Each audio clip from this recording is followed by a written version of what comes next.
वित्त मंत्री निर्मला सीतारमण आज अपना 9वां और मोदी सरकार का 15वां पूर्ण बजट पेश कर रही हैं। केंद्रीय बजट पेश करते हुए वित्त मंत्री निर्मला सीतारमण ने आज देश की विकास यात्रा, आत्मनिर्भर भारत के संकल्प और जनता के विश्वास को केंद्र में रखते हुए अपना भाषण शुरू किया। आप देख रहे हैं पब्लिक मेल, देखे बजट की खास बातें।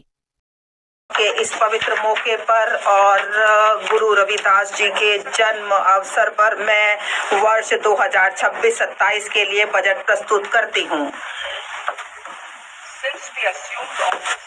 महोदय, 12 वर्ष पूर्व जब हमने कार्यभार संभाला तब से भारत की आर्थिक व्यवस्था का मार्ग स्थायित्व, राजकोषीय अनुशासन, सतत विकास और कम मुद्रास्फीति से चिन्हित रहा है। यहाँ तक कि घोर अनिश्चितताओं और व्यवधानों के समय भी हमारे द्वारा चुने गए सुविचारित विकल्पों के बलस्वरूप ऐसा संभव हो पाया है।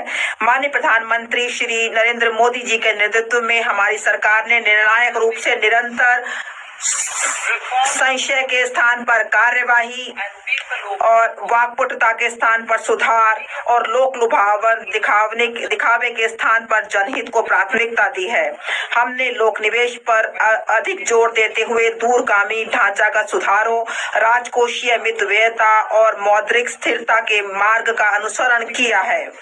आत्मनिर्भर भारत को अपना लक्ष्य मानते हुए हमने घरेलू विनिर्माण क्षमता, ऊर्जा सुरक्षा का निर्माण किया है और महत्वपूर्ण उत्पादों के लिए आयात निर्भरता को कम किया है। इसके साथ साथ हमने रोजगार सृजन, कृषि उत्पादकता, परिवारों की क्रय शक्ति और लोगों के लिए सर्वव्यापी सेवाओं की सहायता हेतु सुधार करते हुए यह सुनिश्चित किया है कि भारत के प्रत्येक कार्य का लाभ नागरिकों को प्राप्त हो सके।